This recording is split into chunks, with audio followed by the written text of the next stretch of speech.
El Talón de Hierro. Hoy hablaremos de antropología, historia y reproducción social, desde el feminismo socialista, trayendo debates históricos y proyectándolos al presente. Y para ello tenemos una invitada de lujo. Con nosotros, la profesora de historia Noelia Barbeito. Bienvenida, Noe, ¿cómo estás? Hola, bueno, muchas gracias por la invitación y bueno, muy bien.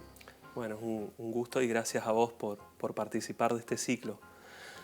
Nos interesa, si podías ponernos un poco en contexto, que en las distintas olas del movimiento feminista, de la lucha por la emancipación de las mujeres, se fue presentando este debate sobre las tareas de cuidado con distintas perspectivas, con distintas realidades que emergían desde abajo. Y habíamos visto que en una de las primeras olas del feminismo socialista tuvo un impacto particular la Revolución Rusa como tal y los debates que abrió en relación a las tareas domésticas, de cuidado. ¿Podrías contarnos un poco cómo eso te marcó a vos y en qué consistió ese entrelazamiento? Bueno, como en historia decimos, cada generación tiene derecho a escribir su propia historia, porque cada generación le hace al pasado nuevas preguntas. Y en este sentido, si uno analiza las diferentes olas feministas, cada ola feminista le hizo al pasado esta pregunta: ¿cómo inició el patriarcado? ¿Por qué las mujeres están en un lugar de opresión? Y bueno, en cada ola feminista han habido distintas respuestas a esto y de distintas alternativas, distintos programas. Si nos circunscribimos específicamente a la primera ola feminista, podríamos hablar de que fue una ola de la voluntad, ¿no? De hacer. Allí las feministas socialistas, que es por lo menos lo que yo he intentado investigar durante este último tiempo, no el feminismo en general, sino sobre todo las feministas socialistas, intentaron dar una respuesta concreta a la situación de opresión de las mujeres, tanto en un programa como luego va a ser, como vos bien decías, en la Revolución Rusa, ¿no? En la primera ola feminista nos encontramos a revolucionarias como Clara Zetkin, que en su periódico La Igualdad, que se llamaba en Alemania por aquellos años, de la socialdemocracia alemana, tenían una página especial para las mujeres y para los niños y las niñas, ¿no? También de la clase trabajadora, donde allí intentaban hacer una combinación entre una educación, un rol educador que lo entendían como un rol revolucionario para transformar la sociedad, y también donde ante los embates o la crisis que provocaba en las mujeres, en los niños y las niñas la sociedad industrial, dar una respuesta de un programa político y podríamos decir reivindicativo de los derechos de las mujeres, el derecho a la maternidad, el derecho a las horas de lactancia, se circunscribía a la mujer trabajadora, ¿no? También tenemos otras experiencias como Silvia Pankhurst, que abrió casas para mujeres con guarderías en los barrios populares de Inglaterra y después, años después, tuvo una política de una nueva maternidad donde, por ejemplo, había presentado un proyecto de ley donde era que todos los varones que no tuvieran hijos tenían que poner un impuesto para sostener a los niños y a las niñas. Su crianza y su cuidado, ¿no? Algo que era tal vez más allá de lo que se podía aplicar o no, trataba de poner de manifiesto que las tareas de cuidados, que fueran de crianza, de maternidad, era una tarea social y que la sociedad tenía que dar respuesta a esto y no quedar en el ámbito privado, ¿no? Y ahora sí vamos a la Unión Soviética, como bien vos decías, que fue un sitio donde allí hay un nombre que es, no podemos obviarlo, que es el de Alejandra Kollontai, que fue, podríamos decir, la primer ministra mujer en este Estado obrero, que ella ya siendo asesora en el Parlamento había estudiado mucho acerca de la legislación que tenían todos los países europeos hacia la maternidad precisamente, y tenía un libro de muchísimas páginas que lo nombra ella en su autobiografía, que es Maternidad y Socialismo. Bueno, en este gran experimento social que fue la Revolución Rusa, podríamos decirlo de alguna forma, intentaron identificar que el origen de la opresión de la mujer tenía un origen no solamente histórico, como había señalado Engels, sino también que en el socialismo en el capitalismo tenía mucho que ver las tareas domésticas, ¿no? Que eso era algo que esclavizaba a las mujeres y se intentaba dar una respuesta social ante esto. Por un lado, para la emancipación de la mujer se pensaba que tuviera independencia económica, pero a la vez decían, bueno, cuando las mujeres ingresen a trabajar, ¿quién va a hacer las tareas de cuidado? Entonces allí es donde decían, bueno, el Estado tiene que hacerse cargo de estas tareas de cuidado, el Estado obrero hablando, y que tiene que resolverlo así como resuelve la industria metalúrgica o cualquier otro aspecto industrial de la economía, tiene que resolver las tareas de cuidado. Entonces pusieron en pie una empresa monumental que había sido soñada por las socialistas utópicas del siglo XIX y lo pusieron en pie poniendo comedores comunitarios, guarderías, lugares para capacitar a las mujeres. De hecho, para ir más a fondo, no se contentaron solo con tener un ministerio, sino pusieron en pie una comisión especial dentro del partido bolchevique que se llamaba, me voy a fijar, Cenotel, que lo investiga muy bien Wendy Goldman, y que podríamos decir, este organismo tenía la responsabilidad de poner en marcha esta enorme producción de guarderías, comedores, y también de instruir a las mujeres para que ocupen cargos en los puestos fundamentales del gobierno. Entonces se hacían elegir delegadas entre las trabajadoras y entre las campesinas, que las capacitaban, que las instruían también para ocupar puestos en el gobierno. Bueno, es realmente maravilloso todo lo que hizo, todo lo que planteó la Revolución Rusa en estos años, porque era imaginar lo imposible para ponerlo en marcha, y tuvo, bueno, un desenlace muy trágico con lo que fue el estalinismo, que cerró muchos de estos organismos y de nuevo planteó que la mujer tenía que estar en casa, dio el premio a la Gran Madre Rusa y otra serie de reformas que hicieron retroceder todos estos grandes conquistas que habían tenido las mujeres. ¿Cómo podríamos pensar esa recuperación histórica que vos estás planteando de aquella experiencia con elaboraciones teóricas, si se quiere, más recientes, más contemporáneas, como las que está planteando Liz Vogel, Marta Jiménez, en relación a lo que hoy se conoce como la teoría de la reproducción social? Eso, ¿qué herramientas o qué perspectivas nos da para recuperar aquella experiencia histórica en el presente? Bueno, como bien vos decís, la segunda ola recupera parte de estos debates, pero sobre todo lo que quieren hacer en la segunda ola, las feministas socialistas, nuevamente aclaro, porque el feminismo estuvo la revolución sexual, la aparición de la píldora, es amplísimo lo que podríamos hablar de ello, pero desde el punto de vista de las feministas socialistas hubo algo muy importante, que fue intentar analizar el trabajo familiar, las tareas de cuidados, podríamos decir, que no remuneradas y que son invisibles, podríamos decir, dentro del marco teórico marxista, ¿no? Entonces, allí en su libro, Vogel dice que intentan justamente conceptualizar este trabajo invisible. Dice que Marx había hablado de la fuerza de trabajo y de la reproducción de la fuerza de trabajo, y se apoyan desde estas premisas para marcar que la reproducción de la fuerza de trabajo es algo fundamental dentro del sistema capitalista para la reproducción social. Y hacen un aporte muy interesante, porque es nuevamente situar a las tareas de reproducción social, al trabajo doméstico dentro del marco del sistema capitalista.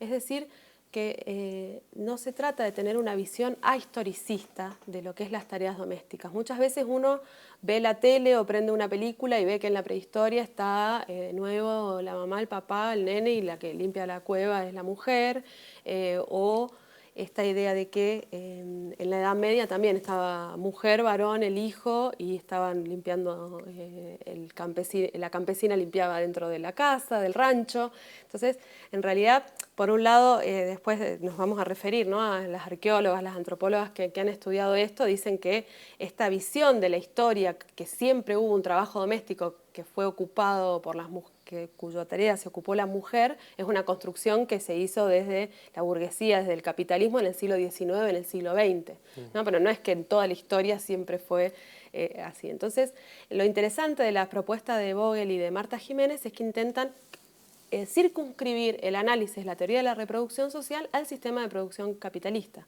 que fue también la tarea de Marx, ¿no? Marx, si bien habla de la historia, de todos los sistemas, los modos de producción que hubo, se circunscribe al modo de producción capitalista. Entonces, allí Vogel, vuelvo a repetir, habla de se apoyan en Marx en este concepto de la reproducción de la fuerza de trabajo como algo fundamental para la reproducción social, y una reproducción de la fuerza de trabajo que en el sistema capitalista permanece aislada, espacial, temporal e institucionalmente, ¿no?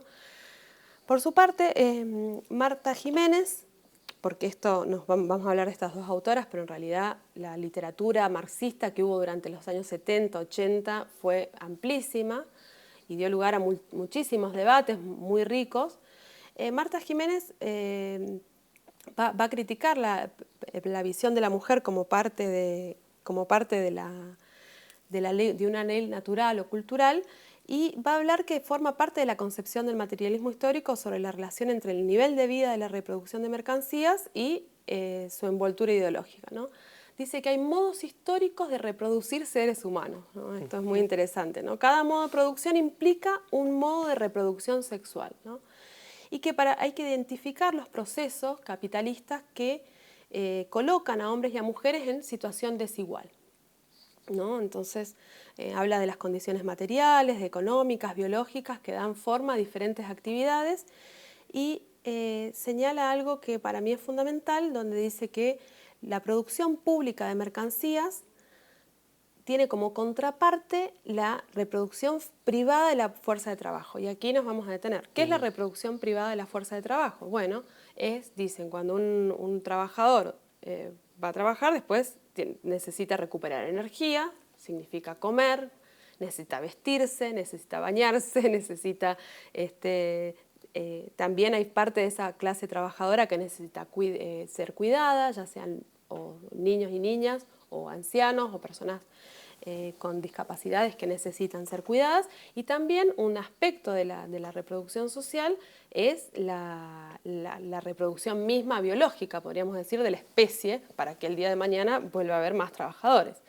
Entonces, dice que todo este ámbito, Marta Jiménez se agarra de esto y dice, todo esto, que es la tarea de cuidado, permanecen en la parte privada, ¿no? La reproducción de mercancías es pública y esto permanece en la parte privada, invisible y no remunerada, por otra parte, ¿no? Entonces, ella, Marta Jiménez, es muy interesante porque señala, por ejemplo, que hay que identificar los procesos de acumulación del capital que colocan a las mujeres y a los varones en diferentes lugares, y también que crean desigualdad económica entre los hombres y las mujeres, que crean cómo afectan los cuerpos, la salud de las personas, su reproducción, su fertilidad, la violencia, el abuso.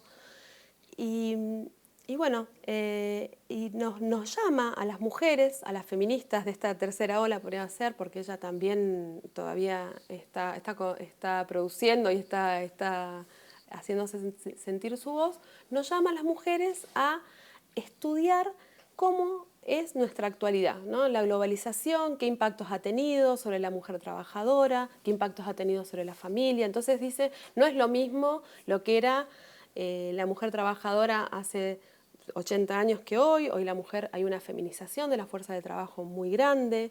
También llama a investigar cómo afecta la relación entre las mismas mujeres, que haya mujeres de clase media o de sectores de la burguesía que están contratando permanentemente a trabajadoras domésticas. También nos llama a investigar cómo esto ha impactado sobre la familia. Entonces dice, la familia no solamente es un lugar de opresión, sino también un lugar de supervivencia. Dice, para la familia trabajadora, o es un lugar incluso hasta donde se pueden crear relaciones de mayor igualdad o relaciones que no sean alienantes. Entonces, nos llama a las feministas hoy a investigar, bueno, en nuestro lugar donde estamos situados, donde estamos interviniendo, cómo el sistema capitalista afecta nuestras vidas y para darle una respuesta, ¿no? Bueno, me gustaría que desarrolles un poco más esa lectura tuya sobre el presente, pero quería aprovechar tu formación. Sé que has investigado mucho en relación a visiones que tienen que ver con el pasado más lejano, los aportes que la antropología le han hecho a la historia, ¿no? como corriente. Y en ese sentido vos mencionaste que bueno, hay descubrimientos recientes también.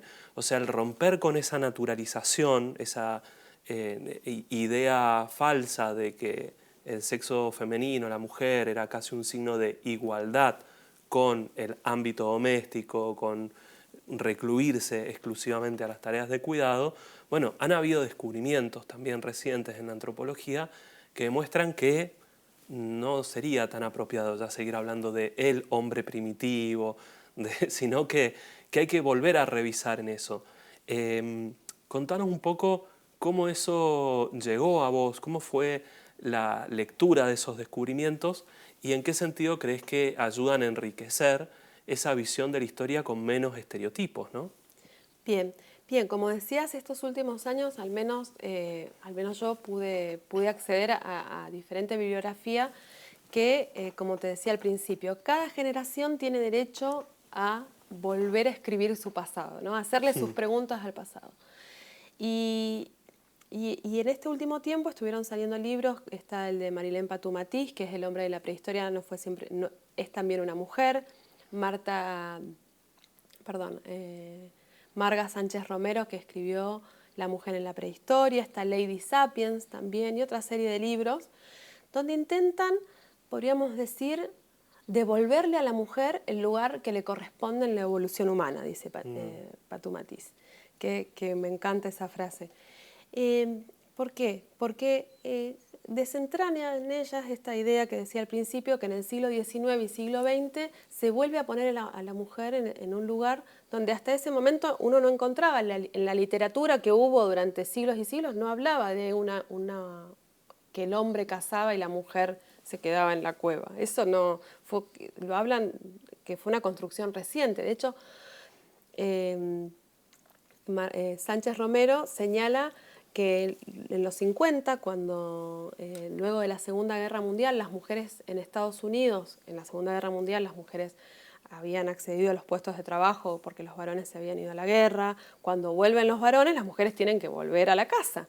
Y dice, ponen en marcha toda una campaña enorme ideológica para que la mujer vuelva a la casa. Y parte de esta campaña ideológica es la aparición de los picapiedras, ¿no? Donde estaba, que para quienes son muy jóvenes tal vez no lo saben, pero estaba Vilma, Pablo, Pedro, estaba toda la familia prehistórica y el varón salía a trabajar, la mujer se quedaba en la casa.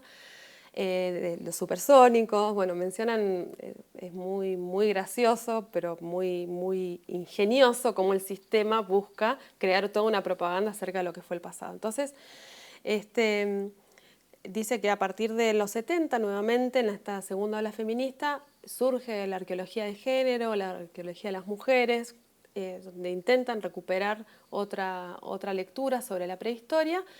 Pero lo novedoso de estos últimos años, como vos decías, es que hubo avances tecnológicos muy significativos en el estudio del ADN, de la genética, de proteínas que hay en los dientes, entonces permiten que muchos de los huesos que se encontraron descubrir realmente lo del sexo. Hay un caso emblemático, por ejemplo, de una mujer de una vikinga, pero que hace pocos años se descubrió que era mujer, pero había un registro arqueológico de unos huesos con todo acompañada de cuestiones más de guerra, y se creía que era un varón, porque la guerra solo dedicaba al varón, y con estos nuevos descubrimientos supieron que era una mujer. Se encontraron restos de supuestamente cazadores acá en los Andes, y hace unos años descubrieron que eran mujeres. Entonces, el registro arqueológico empezó a dar cuenta de la aparición de mujeres también cazando. Hay una investigación muy interesante que hicieron donde tomaron en cuenta todo el inventario que había de los registros arqueológicos desde que hay registro arqueológico, y tomaron en cuenta todo el inventario. ¿Y qué decía? Bueno, todo el inventario decía que había hombres cazadores, hombres cazadores, hombres cazadores. Y empezaron a buscar si en ese registro arqueológico habían encontrado huesos de mujeres también y de niños y niñas. Y resulta que sí, habían encontrado huesos de niñas y niñas. Pero habían asumido que el que cazaba era el varón. Y cuando empezaron a volver a revisar, a barajar y a dar de nuevo, podríamos decir, encontraron que había muchas herramientas para cazar que las usaban las mujeres. Lo pudieron saber porque estudian los huesos también, y entonces decían, no, este tipo de herramienta no puede haber sido utilizado por el varón, fue utilizado por la mujer. Entonces, bueno, todo este gran emprendimiento que hicieron estas mujeres, vieron que en realidad se trataba de mujeres, y no para decir ahora que el hombre y la mujer cazaban por igual, sino que las mujeres también cazaban diferentes herramientas, diferentes tal vez tipos de animales. Tampoco, y lo que decían en verdad era que la caza tampoco era que era tan importante, porque no es que se vivía comiendo carne en la prehistoria. Entonces pusieron de manifiesto que con desigualdades, pero que había una dedicación a actividades más o menos del mismo tipo, ¿no? Que no había una división sexual del trabajo como se intentó naturalizar. Y lo importante de esto es que intenta sacarle la base antropológica al patriarcado cuando nos dicen que es cultural o que es biológico. Este registro arqueológico dice, no, no es así. Si vamos a hablar de los restos encontrados, dicen ellas, vemos que aproximadamente hace 4.500 o 5.000 años que se encuentra una desigualdad en el registro acerca de lo que fue los hombres y las mujeres, hablando de la península ibérica, ¿no? Es distinto en otros lugares del mundo. Acá, si hablamos de América, es muy distinto el registro que se encuentra en las grandes civilizaciones, como podríamos decir de los incas, o en civilizaciones que no eran así. Hay una antropóloga muy interesante, Almudena Hernando, que señala que tampoco podemos buscar un origen único para el patriarcado y universal. Fue distinto. Señala, por ejemplo, que hay tribus en África, que cuando África fue colonizada, eran tribus que tal vez estaba adelante, había mujeres, pero que los colonizadores no querían negociar con mujeres, entonces hubo un cambio, empezaron a poner varones al frente para negociar, y allí hubo un cambio. Hay también estudios que hablan sobre los pueblos originarios en la Patagonia, por ejemplo, donde dice también que fue en el contacto con el español que hubo cambios culturales que provocaron en nosotros. Entonces, se intenta sacar de esta visión de un origen único, de un origen cultural o de un origen biológico, y de circunscribirlo a un origen histórico y social, que en eso muchas se apoyan en Engels, que fue acá entrevistaron a Syriza con el origen de la familia, la propiedad privada y el Estado, que ella es la primera, que Engels es uno de los primeros que señala un origen histórico. Y ahí nos ponemos muy contentas todas las feministas socialistas porque decimos, bueno, si hay un origen histórico y social, puede haber un porvenir donde si se cambia la sociedad y se cambia la historia, podemos encontrar otro futuro para las mujeres. Y por último, algo que menciona Sánchez Romero es que, diciendo, bueno, está bien, no queremos decir que las mujeres no nos dedicábamos para nada al trabajo doméstico. Dice, tal vez era algo más compartido. Pero ahora, ¿cuál es el problema del trabajo doméstico? Es que es algo que tiene un valor casi nulo en nuestra sociedad. No, es algo que no es valorado, cuando es algo que en realidad requiere mucha sofisticación tecnológica, de conocimientos, y que ha revolucionado, que es algo tan fundamental para la vida y tan revolucionario para la vida de tantas personas, ¿no? la vida doméstica en sí. Entonces dice, se trata de ponerlo en valor, no solamente de redescubrir en la historia que hacíamos similares tareas, sino que de ponerle un valor al trabajo doméstico como algo importante, como algo fundamental. Entonces, bueno, creo que acá se cruza un poco con lo que mencionábamos antes y con lo que decía Vogel o Marta Jiménez, donde este trabajo queda invisibilizado y en una esfera privada, ¿no? Y por último, porque me hiciste esta pregunta y a mí como me gusta la historia, me voy para allá, también muchas veces desde el capitalismo nos intentaron decir esto, ¿no?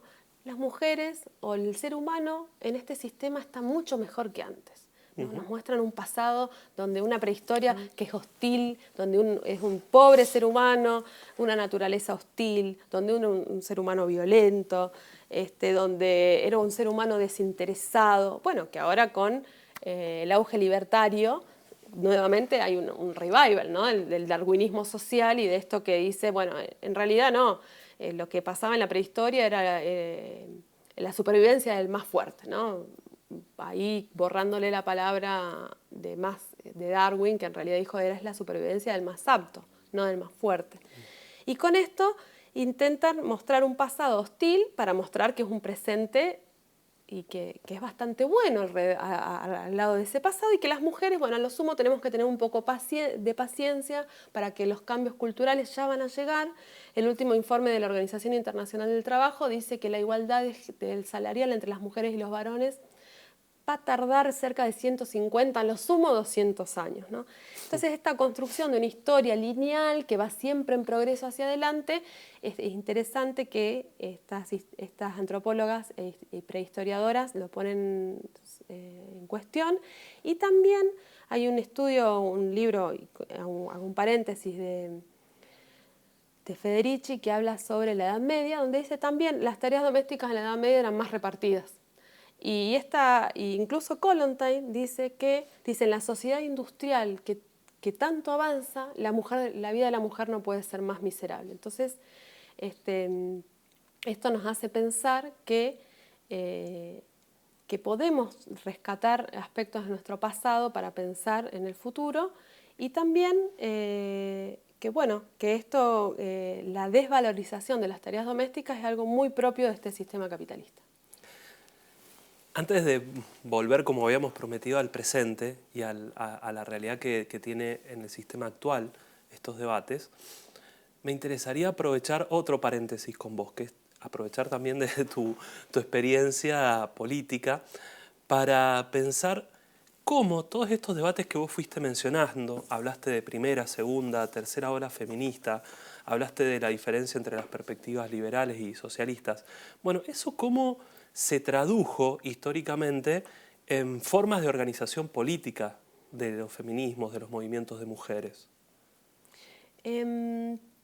Bueno, como bien decíamos al principio, yo creo que la primera ola tiene que ver con la voluntad estuvo por organizar. Mencionábamos esta página que hacía Clara Zetkin para hablarle a las mujeres y a los niños y las niñas de la clase trabajadora.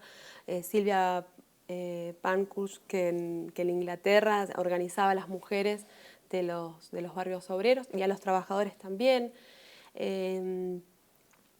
Y que cabe mencionar que Silvia fue una de las feministas, con su madre y su hermana, son una de las feministas más reconocidas en Inglaterra del movimiento sufragista. También hemos visto muchas mujeres que en los últimos años, como vos decías, para volver al presente, hemos visto movilizaciones que actuaron como caja de resonancia de diferentes malestares sociales, ¿no? La última ola feminista, que podríamos situarla alrededor del 2015, 2015, pone de manifiesto muchos malestares sociales que el feminismo burgués había prometido y que no cumplió, como esto de la equiparación salarial, de la libertad. Incluso hasta nos decía, bueno, conquistar el derecho al aborto. Estamos viendo que en muchos lugares eso de Estados Unidos, o que permanentemente está esto en amenaza, que hay persistencia de desigualdades tras décadas de feminismo neoliberal y de individualismo meritocrático, que también prometía que podía salir adelante. La pandemia, sobre todo, evidenció la centralidad de las tareas de los cuidados y el trabajo gratuito que hacemos las mujeres. Recuerdo en la pandemia misma que hubo un informe donde dijo que en la pandemia había retrocedido la cantidad de mujeres que habían ingresado en el trabajo formal, por justamente que muchas tuvieron que volver a sus hogares a las tareas de cuidado. ¿no? Y que también la ultraderecha empieza a construir nuevamente un feminismo como enemigo, ¿no? Apoyándose, aprovechándose de los límites de un feminismo hegemónico, podríamos decir, aliado a los gobiernos progresistas neoliberales.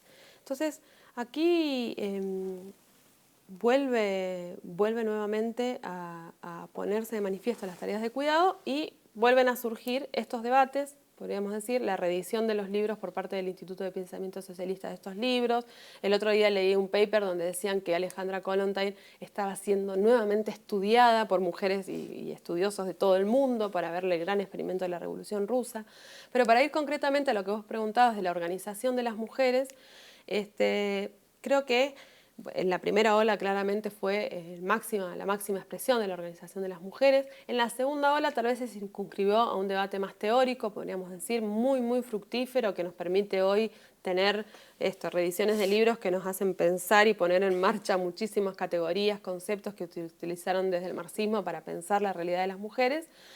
Y en esta tercera ola, que hubo una gran, que todavía hay coletazos, o la otra vez, como decía Celeste Murillo, una compañera, le gustaba la idea de marea o de ola. Bueno, ahora se me confundió justo lo que quería decir, de ola o de marea, pero claro, algo de marea. Porque, con más continuidad. Claro, exactamente, disculpa, con más continuidad sobre esto.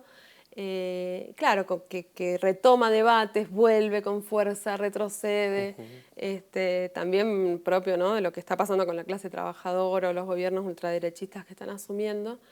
Creo que también hay un lugar de organización. Nosotras con las compañías de Pan y Rosas, en los barrios populares también se organizan las mujeres, debaten estos temas. En las docentes, por ejemplo, también es un lugar donde también se discute mucho esto porque está íntimamente ligado a sus vidas. Entonces, creo que todavía en esta tercera ola nos debemos todavía un lugar mayor, no solamente para recuperar los debates del marxismo, sino también para las propuestas políticas sobre cómo hacer con esto. Y en esto hubo muchos debates. Hay quienes piden que las mujeres reciban un salario por las tareas que están realizando, otras quieren que las mujeres tengan acceso a trabajos formales para poder contratar a otras mujeres que hagan el trabajo doméstico en sus casas. Pero bueno, en fin, nuestra propuesta, que creo que a eso vamos, tiene que ver con la socialización de las tareas domésticas. Y es todavía un desafío que eso sea bandera del movimiento de mujeres, ¿no? Muy bien. Para cerrar, quería pedirte si podías hablarle quizás a las chicas que se empiezan a interesar en la historia, que empiezan a decir, bueno, quiero iniciar esta carrera, buscar, recorrer este camino que recorrió Noelia desde chica cuando empezó a leer estos libros hasta llegar a pensar estos desafíos del presente.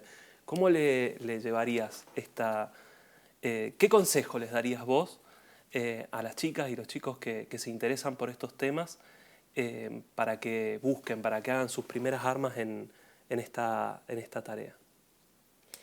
Bueno, en primer lugar, para mí es imaginar un futuro distinto, ¿no? Creo que la idea de recuperar un futuro es algo, la idea del futuro es algo urgente en este mundo donde vemos genocidio, ecocidios y crisis económica, ¿no? Entonces, creo que en primer lugar es recuperar un futuro posible, la idea de un futuro posible, imaginar un futuro posible.